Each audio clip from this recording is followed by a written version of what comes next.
এই আমার ইমানদার বান্দা, আমায় আল্লাহর ভয়ে, আমার স্মরণের জন্য, আমার বন্দিগির জন্য তোমার দিলটা নরম হওয়ার সময় আজও কি হয়নি বান্দা? 365 দিনে খোদার একটা বছরে যে কোনো দিন ফজরের নামাজ পড়লা না যুবক, তোমারে যেন আল্লাহ ডেকে বলে, হায় বান্দা, তাহলে কি আর কোনো দিন নামাজ পড়বা না? 30 বছর ধরে যে কোনো দিন সুদের লেনদেন ছাড়লেন না, হারাম রোজগার করেই গেলেন, আল্লাহ তাআলা যেন ডেকে বলে, বান্দা, তাহলে এই নাফরমানি কি আর কোনো দিন ছাড়বা না বান্দা? সিদ্ধান্ত নিয়ে ফেলছো তাইলে আজীবন সুদের উপরেই থাকবা, আজীবন মিথ্যার উপরেই থাকবা। তাহলে কি বান্দা এই ফয়সালায় নিয়ে ফেলছো আজীবন কাস্টমার ঠকাইয়েই যাইবা, ওজনে কমই দিয়ে যাবা? তাহলে কি এই ফয়সালা নিয়ে নিছো তোমার বিবি আজীবন বেপরদাই থাকবে? তোমার ঘরে অহরহ প্রতিনিয়ত রঙিন টেলিভিশন চলবে নিয়মিত, এই ফয়সালা তোমার? ঠিক আছে বান্দা, কুলু ওয়া তামাত্তাউ কালিলান ইন্নাকুম মুজরিমুন। কোরআন শরীফের আয়াত। আল্লাহ বলছে, নাফরমান বান্দা, খাও, দুনিয়া ভোগ করো কিছুক্ষণের জন্য, শুধু মনে রেখো ইন্নাকুম মুজরিমুন, তুমি কিন্তু পাপী। এই কথাটা শুধু মনে রাখো, বাকিটা পরে হইব, ভাত খাও। হ্যাঁ হ্যাঁ, কোরআন শরীফের আয়াত এটা। কুলু ওয়া তামাত্তাউ কালিলান ইন্নাকুম মুজরিমুন। আল্লাহ যেন বলে 8টার সময় যেই নাফরমান নাস্তা খাইতে বসে, আল্লাহ বলে, বান্দা খা, কোনো অসুবিধা নাই, শুধু মনে রাখিস বেঈমান, ফজরের নামাজ পড়ো নাই। কথা কান শুধু মনে রাখো, পরে হইব অন খাও। রাত 10টা বাজে যেই নাফরমান ভাত খাইতে বসছে, আল্লাহ তাআলা যেন ডাক দিয়ে বলছে, বেঈমান খা, ভাত খা, খানা আমি আটকাইতাম না, শুধু মনে রাখিস এশার নামাজ পড়স নাই, ভাত খা বেঈমান। খানা আটকাবো না, খানা আমি জন্তু জানোয়ারও খাওয়াই, তোরে খাওয়াবো না কেন? খানা আমি কুকুর বিড়ালরেও খাওয়াই, খানা আমি গরু ছাগলরেও খাওয়াই, তোরে দেব না কেন বান্দা? খা, শুধু মনে রাখবি ইন্না আ'তাদনা লিল কাফিরিনা সালাসিলা ওয়া আগলালাম ওয়া সাঈরা। আল্লাহ বলে, প্রতিটা নাফরমানের জন্য আমি রেডি রাখছি আগুনের শিকল এবং আগুনের বেড়ি এবং জাহান্নামের আগুন। 1 নাম্বার 70 জিরাআন, 70 হাত লম্বা আগুনের শিকল দিয়ে জাহান্নামীকে হাসরের ময়দানে আল্লাহর ফেরেশতা বান দিবে। 1 2 নাম্বার 2টা হাত। দোস্ত দেখেন শুধু আমার দিকে, সূরা ইয়াসিনে আছে, ইন্না জাআলনা ফি আ'নাকিহিম আগলালান ফাহিয়া ইলাল আদকানি ফাহুম মুকমাহুন। এটার অর্থ হলো এই যে হাসরের ময়দানে প্রত্যেকটা পাপী নাফরমানকে ফেরেশতা 2 হাত আলগি দিয়া এইভাবে ঘাড়ের সাথে বান দিয়া ধইরা, এই 2 থুতনির নিচে 2 হাত এভাবে দিয়া এইভাবে বান দিয়া রাখে। আল্লাহর কসম, রব্বে কাবার কসম করে বলল, এইভাবে বান দিবে। আর কোনোদিন বেঈমান চোখটাও নিচের দিকে নামাইতে পারবে না, কারণ এই থুতনি তো উঠাই দিছে উপরের দিকে, এটা দিয়ে ঠেলা দিয়া। এটা অর্থ হলো আগলা আলাম। এই আয়াতের সূরা ইয়াসিনের এই আয়াতের অর্থ এটাই, ইন্না জাআলনা ফি আ'নাকিহিম আগলালান। আল্লাহ বলছে, বান্দা আমি দেখাবো। আল্লাহ ডাক দিয়ে বলে, ভাই আমারও তোমারও, জওয়ানকেও বুড়োকেও। আল্লাহ বলে, বান্দা কি মনে করছো আমি রহমান না? ঠিক আছে, তুমি কি এটা শোনো নাই আমি যে কাহ্হার? তুমি তো শুনছো আমি রাহিম, তুমি কি শোনো নাই আমি জব্বার? আমি যুনতিকাম, আমি প্রতিশোধ গ্রহণকারী, আমি সারিউল হিসাব, দ্রুত হিসাবকারী, আমি জব্বার, আমি প্রবল প্রতাপান্বিত, কাহ্হার, আমি মুতাকাব্বির, আমি বারি। তুমি জানো না? আমার একটা নাম শুনলা, আমার দয়ার নামটা শুনলা, আমি যে শাস্তি দেব সেটা শোনো নাই? কি ভাইয়া, কোরআনুল কারীমের মধ্যে জান্নাতের বর্ণনা যেমন আছে, জাহান্নামের বর্ণনা নাই? কথা বলেন না কেন? তো সেগুলো কার জন্য? সেগুলো কার জন্য? মা সালাকাকুম ফি সাকার ক্বালু লাম নাকু মিনাল মুসাল্লিন। একবারে সোজা বাংলা দেখেন, জাহান্নামী জাহান্নামে চিৎকার করবে, জাহান্নামের ফেরেশতা ডাক দিয়ে বলবে, বেঈমান জাহান্নামে কেন আসলি? ক্বালু লাম নাকু মিনাল মুসাল্লিন, নাফরমান বলবে, বন্ধু ফেরেশতা ভাই আমি দুনিয়াতে নামাজি ছিলাম না। কি ছিলাম না? সরাসরি কোরআনের আয়াত। আল্লাহ বলেন, ওয়াইলুন ইয়াউমাইদিল লিল মুকাদ্দিবিন, সমস্ত মিথ্যাবাদী নাফরমান পাপীদের জন্য সেদিন জাহান্নাম। যদি বলেন কেমন নাফরমান মাওলা? আল্লাহ বলেন, ওয়া ইদা কিলা লাহুমুর কাউ লা ইয়ারকাউন, দুনিয়ায় এই নাফরমানকে যতবার বলা হয়েছিল রুকু করতে, সেজদা করতে, নামাজ পড়তে, বেঈমান নামাজ পড়ে নাই, এজন্য জাহান্নাম।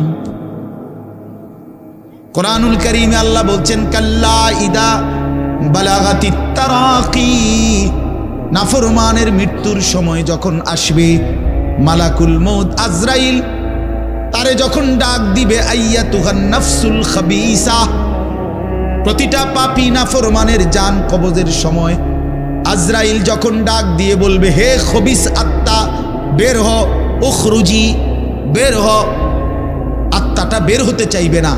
আল্লাহর নবী বলেন, কসম বাবা, নবীজি বলে মালাকুল মউত আজরাইল খপ করে ধইরা কলজা থেকে রুহুটা একটা টান দিয়া ছিঁড়া ফেলবে, একটা টান দিয়া ছিঁড়া ফেলবে। এরপরে রুহুটা কণ্ঠনালীর কাছে এসে আটকায় যাবে। কাল্লা ইদা বালাগাতিত তারাকি, তারাকি মানে কণ্ঠনালী।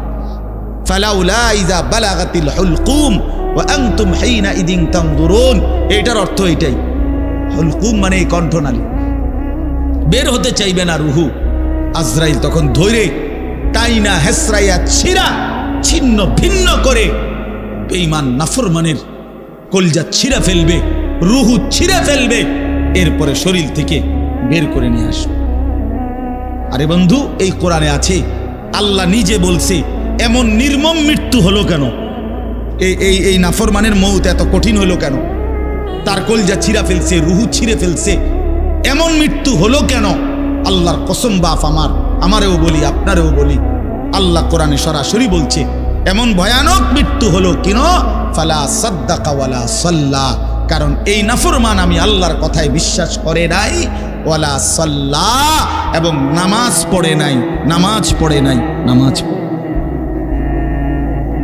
হ্যাঁ, বেনামাজি সন্তান মনে রাখো, বাদ দুগা খাইতে এলে খুব মাতবর, মোবাইল একখান টিপে, মোটরসাইকেল একখান চালায়। হ্যাঁ, বাহ বাহ বাহ বাহ বাহ, আর কি? আর ধরে কে? আমার একটা মোটরসাইকেল আছে, আমার একটা মোবাইল আছে, আমার কিছু বন্ধু আছে যারা আমার সারাক্ষণ অসৎ সঙ্গ দেয়। যখনই আমার সমস্ত নাফরমানি মন চায়, কিছু অসৎ বন্ধু মিলে যায়, যে বন্ধুরা আমার সারাক্ষণ চরিত্রহীনতা শেখায়, অসভ্যতা, নোংরামি, অশ্লীলতা, বেহায়াপনা শেখায়। এমন কিছু বন্ধু যার মিলে গেছে, একটা মোটরসাইকেল মিলে গেছে, একটা মোবাইল মিলে গেছে, তো নারীর ছবি, আড্ডা, জিনা, ব্যভিচারের দৃশ্য, মদের আড্ডা, জুয়ার আড্ডা, নারীর আড্ডা, নারীর আলাপ, অথবা মোবাইলের অশ্লীল ছবি দেখা, এই জিন্দিগি মুসলমান? এর জন্যই আল্লাহ তাআলা আমাদেরকে মুসলমানের ঘরে বানাইছিলেন। এই জন্যই আমার বাবা মুসলমান, এই জন্যই আমার মা মুসলমান। ওফ, আল্লাহ আপনি মাফ করে দেন। ইনসাফের সাথে ভাইবেন। অনেক নওজোয়ান ভাই, সবাইরে অনুরোধ করলাম, দোস্ত আমার, ইনসাফের সাথে ভাইবেন, নিজেরে নষ্ট করেন না। ছেলেরা আমার, ভাইয়া নিজেরে নষ্ট করো না ভাই, নওজোয়ান ভাই নিজেরে নষ্ট করো না। শেষ পর্যন্ত কেউ নাই, শেষ পর্যন্ত একদিন, দিন শেষে, রাত শেষে দেখবেন আমার সাথে কেউ নেই, আমি একাই, আমি একাই।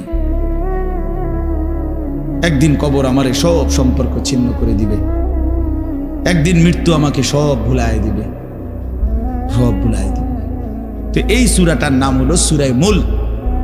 এটা কোরআন শরীফের অত্যন্ত ফজিলতপূর্ণ একটা সূরা, মাত্র 30টা আয়াত এই সূরার মধ্যে।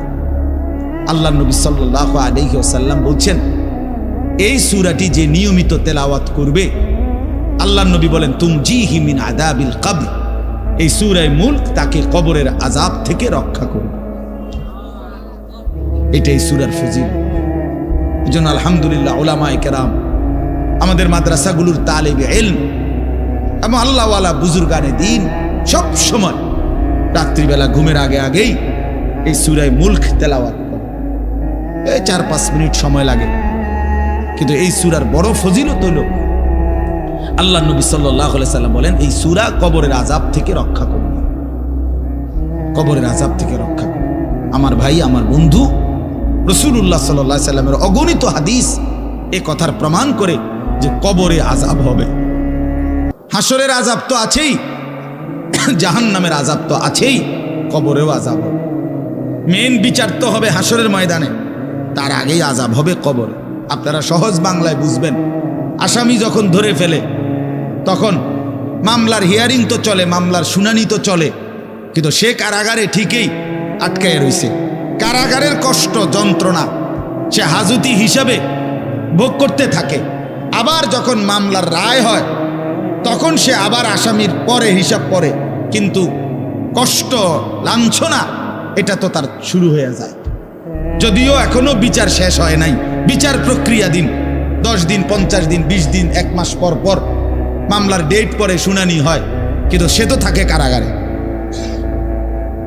সে তো থাকে কারাগারে। তো আল্লাহ পাক রব্বুল আলামিন বলেন নাফরমান সে তো হাসরের ময়দানে বিচার হবে চূড়ান্ত, কিন্তু কবর থেকেই আযাব শুরু, কবর থেকেই আযাব শুরু। রাসূলুল্লাহ সাল্লাল্লাহু আলাইহি সাল্লাম খুব বেশি হাদিসের মধ্যে আছে, একজন বিখ্যাত সাহাবী, আপনারা সবাই ওনার নাম জানেন, ইসলামের 3য় খলিফা হযরত ওসমান রাদিয়াল্লাহু তাআলা আনহু। কিতাবের মধ্যে আছে, আমরা নিজে আত-তাযকিরা, আমার কাছে কিতাব আছে আরবি, ইমাম কুরতুবী রাহমাতুল্লাহ লিখিত কিতাব, ওখানে আছে হযরত ওসমান রাদিয়াল্লাহু তাআলা আনহু যখন কোনো কবরের সামনে দাঁড়াইতেন তো প্রচন্ড কাঁদতেন, ভীষণ কাঁদতেন।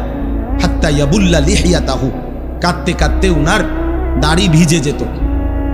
তো উনার সাথীরা জিজ্ঞেস করতেন, হযরত আপনি জাহান্নামের কথা বললেও এত কাঁদেন না, অথচ কবরের দেখলে এভাবে কাঁদেন কেন? তো তিনি বলতেন ইন্নাল কবরা আউয়ালু মানাজিলিল আখিরা, শোনো কবর হচ্ছে আখিরাতের প্রথম ঘাঁটি। ফা ইন নাজা মিনহু ফামা বাদাহু আইসারু মিনহু, যদি কোনো ব্যক্তি এই কবরের ঘাঁটিতে বাইচা যায় পরবর্তী সবগুলো ঘাঁটি তার জন্য সহজ।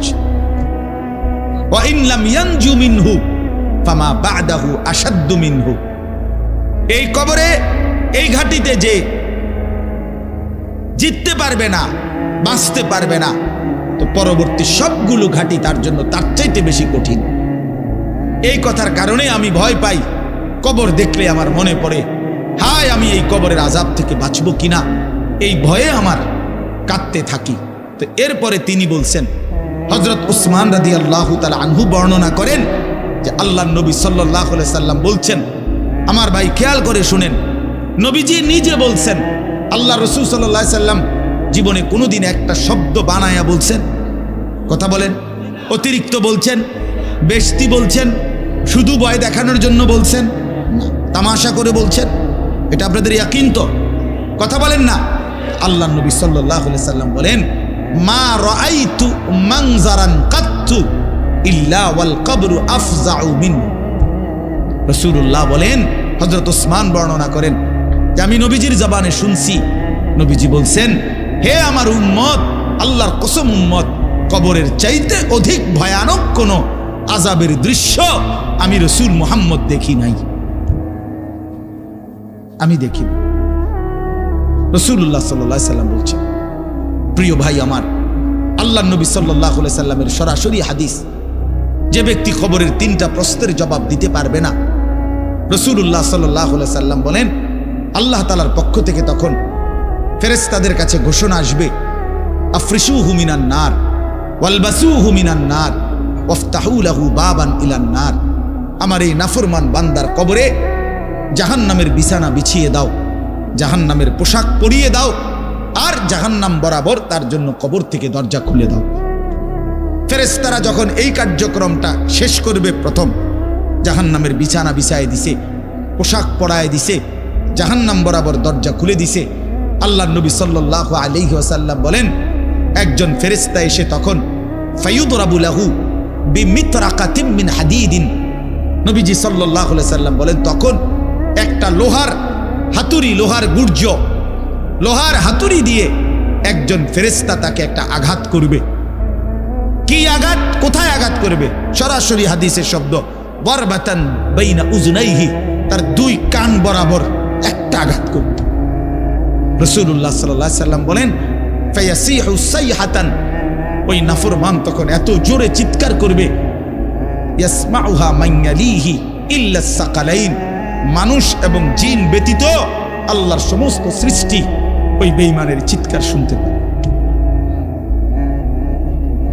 এই কবরের আযাব। ছেলেরা আমার, দোস্ত আমার, বাপ আমার, বন্ধু আমার, আপনি হাসলেও কবরে যাইতে হবে, কাঁদলেও কবরে যাইতে হবে। রাজপ্রাসাদের ওই অট্টালিকাতে যে থাকে সেও একদিন মরে যাবে, জীর্ণ কুঠিরে কুড়ে ঘরে যে থাকে সেও মরে যাবে। জীবনে যে কোনোদিন সুখ দেখে নাই, দুঃখের সাগরে, তারও মৃত্যু হবে। জীবনে যে কোনোদিন দুঃখ দেখে নাই, সুখের সাগরে ভাসছিল, তারও মৃত্যু হবে, সেও মরে যাবে। কবর নিশ্চিত, কবর নিশ্চিত। আমিন ওয়ারাইহিম বারযাখুন ইলা ইয়াউমি ইউবআসুন। আল্লাহ তাআলা মৃত ব্যক্তিকে বলবে, বান্দা, কোরআন শরীফের আয়াত, এখন থেকে নিয়ে ইসরাফিলের ফুঁতে হাসরের ময়দানে উঠানো পর্যন্ত বারজাখ মানে কবরের জীবনে পড়ে থাকো। ভেবে দেখেন, ভেবে দেখেন, শুধু 1 মিনিট। আমিও ভাবি, আপনিও ভাবেন।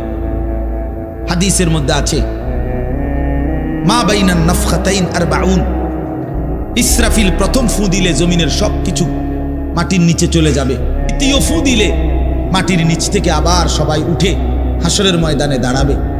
তো নবীজি সাল্লাল্লাহু আলাইহি সাল্লাম বলছে, এই 2 ফুঁয়ের মাঝখানে ব্যবধান হবে 40। তো মুহাদ্দিসিনে কেরাম, ওলামায়ে কেরাম বলেন, কেউ কেউ এই 2 ফুঁয়ের মাঝখানে ব্যবধান হতে পারে 40,000 বছর। তাহলে ধরে নেন, সর্বশেষ যেই লোকটা কবরে গেছে, যদি তার কবরে আযাব হয়, তাহলে তার কবরের আযাব ভোগ করতে হবে 40,000 বছর। এবার বলেন তো, এখন যারা মরতেছে, এবার বলেন তো রাসূলুল্লাহ সাল্লাল্লাহু আলাইহি সাল্লামের জামানায় যারা মারা গেছে, এবার আরো পিছনে যান, ইব্রাহিম আলাইহিস সালামের জামানায় যারা মারা গেছে, এবার আরো পিছনে যান, নূহ আলাইহিস সালামের জামানায় যেই অবিশ্বাসী বেঈমানগুলো মারা গেছে, তারা আজকে কত বছর যাবত কবরে আযাব ভোগ করতেছে। বুঝছেননি আমার কথাটা? হ্যাঁ, কোরআন শরীফে আছে, ওমান আ'রাযা আন যিকরি ফাইন্না লাহু মাঈশাতান যানকা ওয়া নাহশুরুহু ইয়াওমাল কিয়ামাতি আ'মা। আল্লাহ বলেন, আমার স্মরণ থেকে যে মুখ ফিরায় নিল, আমার বন্দিগি, আমার ইবাদত, আমার হুকুম পালন, আমি তার জীবন করে দেব সংকীর্ণ, এবং তার হাসরের ময়দানে উঠাবো অন্ধ।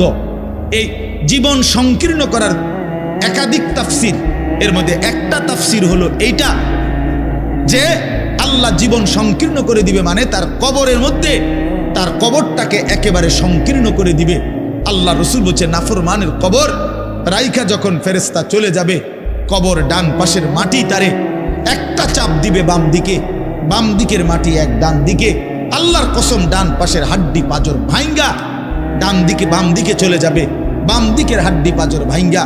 রাসূলুল্লাহ সাল্লাল্লাহু আলাইহি ওয়াসাল্লাম বলছে, বন্ধু দেখেন, হাত্তা তাখতালিফা আদলাউহু, এই 2 আঙ্গুল যেভাবে এভাবে একটার ভিতরে ঢুকে গেছে, খোদার কসম, ডান পাশের হাড্ডি পাঁজর, বাম পাশের হাড্ডি পাঁজর এইভাবে একটার ভিতরে ঢুকে যাবে।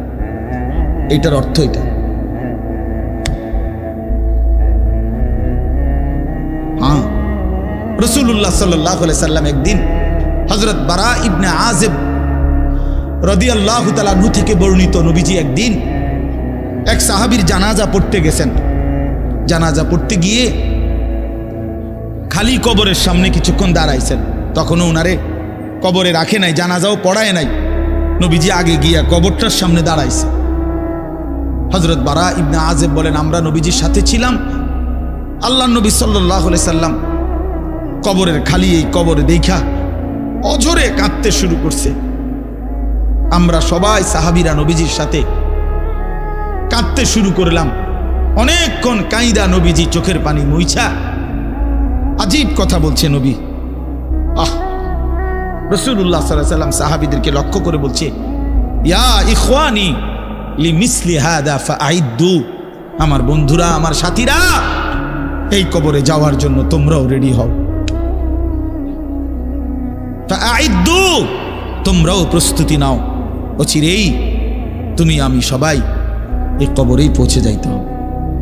রাসূলুল্লাহ সাল্লাল্লাহু আলাইহি সাল্লাম বলছে, প্রিয় বন্ধু আমার, জওয়ান সাথী আমার, সামান্য এই কয়েকটি জওয়ানি নষ্ট না করা, নষ্ট না করা, কোনোভাবেই নষ্ট না করা। তো এই জন্য বললাম এই সূরা মুলক এটা আল্লাহ তাআলা অত্যন্ত ফজিলতপূর্ণ একটি সূরা। রাসূলুল্লাহ সাল্লাল্লাহু আলাইহি সাল্লাম বলছেন এটা কবরের আযাব থেকে রক্ষা করবে। এই সূরা নিয়মিত তাফসীরের মধ্যে আমি নিজে পড়ছি, তাফসীরে কুরতুবীতে আছে। আল্লাহ নবী সাল্লাল্লাহু আলাইহি সাল্লাম বলেন, লাওয়াদিত্তু, নবীজি বলেন আমার দিলের আশা, আমার দিলের তামান্না, আমার উম্মতের প্রতিটা মুমিন তার কলিজার ভিতরে, তার জবানে এই সূরা মুলক থাকুক, সূরা মুলক থাকুক। অর্থাৎ রাসূলুল্লাহ সাল্লাল্লাহু আলাইহি সাল্লাম বলতেন আমার প্রতিটা মুমিন বান্দা উম্মত যেন এই সূরা মুলক তেলাওয়াত করে, যেন কবরের আযাব থেকে রক্ষা পায়। নবীজি 5 ওয়াক্ত নামাজের পরে, আল্লাহর কসম ভাই, এখানে অনেক ওলামায়ে কেরাম আছে, আপনি জিজ্ঞাসা করুন, নবীজি 5 ওয়াক্ত নামাজের পরে, সরদারে দু আলম নবীর তো কোনো গুনাহ নাই, তিনি নিষ্পাপ, তিনি তো জান্নাত উদ্বোধন করবেন। আনা আউয়ালু মান ইয়াকরাউ বাবাল জান্নাহ, নবী বলছে আমি সেই মুহাম্মদ যে প্রথম জান্নাতের দরজা আমি নাড়বো, জান্নাতের কড়া নাড়বো আমি মুহাম্মদ। ভিতর থেকে ফেরেশতা বলবে আপনি কে? আমি বলবো মুহাম্মদ। ফেরেশতা বলবে আনতাজিরু লাক, আমি তো আপনার অপেক্ষাই করছিলাম, আপনি আসবেন বলেই তো অপেক্ষায় ছিলাম, আপনি উদ্বোধন করে দিলেই তো বাকিরা ঢুকবে। তো সেই নবী যিনি জান্নাত উদ্বোধন করবেন, তিনি 5 ওয়াক্ত নামাজের পরে ভাইয়া প্রতিদিন তিনি যেই কথাটা দোয়া করতেন, এর মধ্যে একটা দোয়া এটা, আল্লাহুম্মা ইন্নী আউযু বিকা মিন আযাবিল কবর ওয়া মিন ফিতনাতিল কবর ওয়া মিন ফিতনাতিল মাসীহিদ দাজ্জাল ওয়া মিন ফিতনাতিল মাহইয়া ওয়াল মামাত। আল্লাহ, আমি কবরের আযাব থেকে পানাহ চাই। নবীজি নিজে বলতেন, নবীজি নিজে বলতেন। প্রিয় ভাই, বাবা আমার, চলেন সবাই নিয়ত করি, নিজেকে গুনাহ থেকে বাঁচানো দরকার, নিজের আল্লাহর নাফরমানি থেকে বাঁচানো দরকার। আল্লাহ তাআলা বলেন, ইন্নাল্লাযীনা ইয়াখশাউনা রাব্বাহুম বিল গায়ব, আমি আল্লাহকে না দেখে, আমার কথাগুলো আখিরাত সম্পর্কিত, এগুলোকে না দেখে যারা আমি আল্লাহকে ভয় করে, আখিরাতকে ভয় করে, জাহান্নামকে ভয় করে, কবরকে ভয় করে, আল্লাহ বলেন, তাফসীরের মধ্যে লিখছে ভয় করে মানে হলো গুনাহ বর্জন করে। কোন ব্যক্তি আল্লাহকে ভয় করে, খোদার কসম এই কথার অর্থ হলো গুনাহ ছেড়ে দেয়। যে গুনাহ ছেড়ে দেয় সে আল্লাহকে ভয় করে, যে আল্লাহকে ভয় করে সে গুনাহ ছেড়ে দেয়। কোন নাফরমান আল্লাহকে ভয় করে না, আল্লাহকে ভয় করলে গুনাহ করতে পারে না। বুঝেন নাই বাংলা কথাটা? এটা কাগজের এই পিঠ ও পিঠ, কাগজের এই পিঠ ওই পিঠ। এই পিঠে যদি লেখা আছে আল্লাহর ভয়, তো ওই পিঠে লেখা থাকবে গুনাহ বর্জন। যে গুনাহ ছেড়ে দেয় সে অটোমেটিকলি আল্লাহকে ভয় করে, যে আল্লাহকে ভয় করে সে গুনাহ বর্জন করে। এজন্য তাকওয়ার অর্থ আল্লাহর ভয়, এটার প্রথম অর্থ হইল গুনাহ বর্জন। মান খাশিয়ার রহমান, আল্লাহকে ভয়, এটার প্রথম অর্থ গুনাহ বর্জন, গুনাহ বর্জন। আমার শায়েখ আল্লামা মুফতি মুশতাকুন নবী সাহেব সব সময় চিল্লায় মাহফিলে, অনেক সময় আহাজারি করে বলে যে বাপ, গুনাহ আগুন, গুনাহ আগুন, গুনাহ আগুন।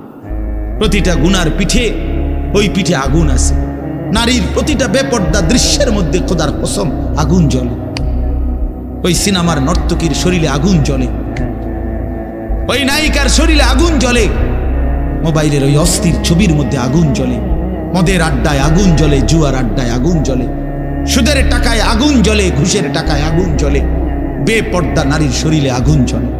ওইটা রূপ না, ওইটা আগুন, ওইটা জাহান্নাম, ওইটা জাহান্নাম। আল্লাহ তাআলা বলেন ইন্নাল্লাযীনা ইয়াখশাউনা রাব্বাহুম বিল গায়ব। আল্লাহ তাআলা বলেন আমার যে বান্দারা আমার আখিরাত, আমার জাহান্নাম, আমার পরকাল, আমার কবর, এই কথাগুলোকে ভয় করে, আমি আল্লাহকে ভয় করে, না দেখে আল্লাহ বলেন আমি ওয়াদা দিলাম লাহুম মাগফিরাতুম ওয়া আজরুন কাবীর, আমি তাদের পেছনের সব গুনাহ মাফ করে দেব আর আমার সবচেয়ে বড় পুরস্কার জান্নাত দিয়ে দেব। এরপরে আল্লাহ বলেন ওয়া আসিররু কাওলাকুম আবিজহারু বিহি ইন্নাহু আলিমুম বিজাতিস সুদূর। মানুষের তিনটা অবস্থা কথার ক্ষেত্রে, মানুষ তার অভিব্যক্তির ক্ষেত্রে তিনটা অবস্থা হয়। মানুষ কখনো জোরে কথা বলে, মানুষ কখনো আস্তে কথা বলে গোপনে, আর কখনো মানুষ অন্তরে জল্পনা কল্পনা করে, ঠিক না? এই তিনটাই অবস্থা।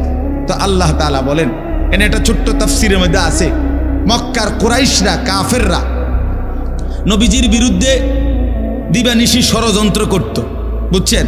তো ষড়যন্ত্র করতে বইলে মাঝে মধ্যে এই বেকুবরা বইলে কইতো আস্তে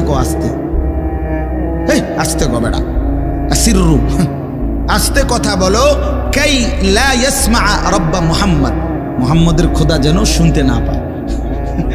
শুনলে কি অসুবিধা হইব? হেরাই বলতো শুনলে জিবরাইলের কাছে কইয়ে দিব, হে আবার মুহাম্মদের কাছে এসে কই একবারে ফেঁসে করব। হ্যাঁ, তাফসীরের মধ্যে আছে। আল্লাহ তাআলা বলেন হায় হায় রে বেওকুফ, কি বললি, কি ভাবলি, আল্লাহরেই চিনলি না, আল্লাহকেই চিনলি। হ্যাঁ, অনেক নওজোয়ান বেচারা ইয়ারফোন লাগাইলে মনে করে কেউ শুনে না, ইয়ারফোন লাগাইলেছে আর কি, বুঝেন না? কানের মধ্যে দুইটা বল্টু লাগাইছে, খালাস, আর তো দুনিয়ার কেউ শুনে না। আরে নাফরমান, দুনিয়ার কেউ শুনে না সেটা তো কথা না, আর শাজিমের মালিক তো শুনে। ওয়া আসিররু কাওলাকুম আবিজহারু বিহি, রব্বুল আলামিন বলেন তোমরা যদি আস্তে কথা বলো, আবিজহারু বিহি, যদি জোরেও কথা বলো, ইন্নাহু আলিমুম বিদাতিস সুদূর, আল্লাহ বলে শুধু এই দুইটা না বান্দা, আস্তে বলো, জোরে বলো, অথবা অন্তরের ভিতরে যা লুকায়িত করো, আমি আল্লাহ সবটাই পুরাপুরি জানি। এরপরে শেষ অসাধারণ একটা যুক্তি আল্লাহ দেখাইছে, এই শেষ কথা আমার, আলা ইয়ালামু মান খালাক, আজীব কথা। আল্লাহ বলে আচ্ছা বান্দা, তোমার আমি একটা কথা জিজ্ঞাই, তুমি আমার কথাটার উত্তর দাও। এর কথা কি তুমি বুঝো না যে আলা ইয়ালামু মান খালাকা, যে সৃষ্টি করলো, যে বানাইলো, তিনি জানবে না, তিনি বুঝবে না, তিনি শুনবে না, এটা তুমি কেমনে ভাবলা? তুমি কও, তোমার বিবেকে কি কও? এতটি ভাত খাইয়া বুঝিয়ে কথাটা বুঝলা না, এতদিন দুনিয়ার থাইকে বুঝিয়ে কথাটা বুঝলা না। আলা ইয়ালামু মান খালাক, এই তৃতীয় আয়াত। আল্লাহ বলেন যিনি সৃষ্টি করলেন তিনি জানবে না? যে কোম্পানি এটা বানাইছে সে জানে না এখান দিয়ে কথা বলে না, এখান দিয়ে কথা বলে? কথা বলেন না কেন?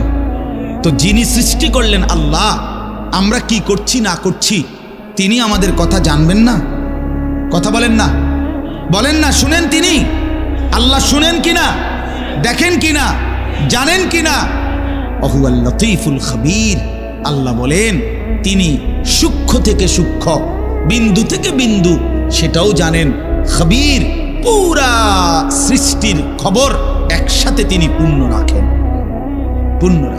এজন্য দোস্ত আমার, রাত 2টা বাজে, নওজোয়ান মনে করছে চারিদিকে কেউ জেগে নাই, সবাই ঘুমায় গেছে, এজন্য সে মোবাইলের উলঙ্গ ছবি দেখছে। আল্লাহ ডাক দিয়া বলে আনিস আমি আছি। মালিক ডাক দিয়া বলে আলাম ইয়ালাম বিআন্নাল্লাহা ইয়ারা, তুমি কি এই ভেবেছো তুমি জানো না বান্দা, আমি যে সারাক্ষণ তোমাকে দেখি। আল্লাহ তাআলা রাতেও দেখে, দিনেও দেখে, একাকীও দেখে, প্রকাশ্যও দেখে, অন্ধকারেও দেখে, আলোতেও দেখে। সাত আসমানের উপরে কোনো ফেরেশতা হাঁটলেও মালিক দেখে, সাতবক জমিনের নিচে কোনো পিঁপড়া হাঁটলেও মালিক দেখে। আটলান্টিক মহাসাগরের যে প্রাণী গভীর তলদেশে, আল্লাহ তাকেও দেখে। হিমালয়ের সুউচ্চ চূড়ায় যে প্রাণী, আল্লাহ তাকেও দেখে, তাকেও দেখে। ওয়ায়ালামু মা ফিল বাররি ওয়াল বাহর, জলে স্থলে যা আছে আল্লাহ বলেন সব তিনি জানেন। ওয়ামা তাসকুতু মিন ওয়ারাকাতিন ইল্লা ইয়ালামুহা, একটা গাছের পাতাও যদি পড়ে আল্লাহ বলেন আমি তাও জানি। ওয়ালা হাব্বাতিন ফি যুলুমাতিল আরদ, মাটির তলদেশে যেই চারা দানা বীজ তোমরা রোপণ করছো, বপন করছো, আল্লাহ বলে কোন দানা কোন চারা আমি তাও জানি। ওয়ালা রতবিন ওয়ালা ইয়াবিসিন, শুকনায় কি আছে ভিজাতে কি আছে আমি সব জানি। ইল্লা ফি কিতাবিম মুবিন, ওহ মালিক বলে শুধু জানি না রে বান্দা, বরং আমি সব কিছু আমার তাকদীরে লৌহে মাহফুজের মধ্যে স্পষ্ট করে লিখে রাখছি, লিখে রাখছি, লিখে রেখেছি। অতএব বাপ আমার, বন্ধু আমার, দয়া করে মেহেরবানি করে এই মাহফিলগুলো আসলে আপনাদের কাছে কোনো 23 বছরের পুরা ইসলাম বুঝানো, একদিনে 1 ঘন্টা এটা না। অর্থ হলো বিবেকটা জাগানো, অনুভূতিটা একটু জাগানো, ঠিক না? একটু যেন মানসিকতাটা বাড়ে, একটু মানসিকতাটা যেন পারে। দুনিয়া ভুলেন, আখেরাত ফিকির করে, আখেরাতের ফিকির করে, আখেরাতের ফিকির করে। যুবক ভাই নিজের ক্ষতি করেন না, নওজোয়ান ভাই নিজের ক্ষতি করেন। আল্লাহর ওয়াস্তে ভাইয়া, চরিত্রহীনতার এই জিন্দেগি সুখ দেয় না। কোনো পাপী সুখে নাই, কোনো হারামখোর, কোনো মদখোর, কোনো গাঁজাখোর, ফুট্টাখোর, বাবাখোর, ডাইলখোর, ইয়াবাখোর, একটা নাফরমান সুখে নাই, সুখে নাই। কোন বেপরদা নারী সুখে নাই। আমি চ্যালেঞ্জ করলাম, কোন হারামখোর, সুদখোর, গাঁজাখোর একটাও সুখে নাই, একটাও সুখে নাই, একটাও সুখে নাই। কোন নাফরমান সুখে থাকে না বন্ধু। সেজদাতে সুখ আছে, আল্লাহকে ডাকলে সুখ আছে, আল্লাহকে ডাকলে সুখ আছে, মালিকের সেজদায় সুখ আছে। এজন্য চলেন ইনশাআল্লাহ, নিয়ত করি আল্লাহকে ডাকবো ইনশাআল্লাহ। হারাম ছেড়ে দেই, আল্লাহর নাফরমানি ছেড়ে দেই। আল্লাহ আমাদের সবাইকে কবুল করে নেন। আমার ভাই, আপনাদের কাছে আমার একটা ছোট্ট অনুরোধ। আজকে আমাদের যেই মেহমান এসেছেন, আলহামদুলিল্লাহ আমার অনেক অনেক মহব্বতের মানুষ, হযরত মাওলানা হারিস উদ্দিন সাহেব দামাত বারাকাতুহুমুল আলিয়া, অনেক সুন্দর বয়ান করে। আমি তো কতক্ষণ দমকাইয়া এক কিনার করে লাইছি, আপনার মনে হচ্ছে একটা কাজ্জা লাগছে, বুঝছেন না? একটা ঝগড়া লাগছে যে এরুম হয়েছে। এইটা তো কোনো ওয়াজ না, এটি কোনো ওয়াজে যাতো না, কিন্তু ওয়াজ শুনবেন এখন ইনশাআল্লাহ। আপনাদের কাছে অনুরোধ, হযরত মাওলানা হারিস উদ্দিন দামাত বারাকাতুহুম, তিনি আমাদেরও শ্রদ্ধেয়, আমাদের বয়স্ক, আমাদের চাইতো প্রবীণ আলেমে দ্বীন। আজকে বহুদিন যাবৎ আল্লাহর কথা চারদিকে বলে বেড়াচ্ছেন। আলহামদুলিল্লাহ মাওলানা সাহেব হযরত এখানে এসেছেন,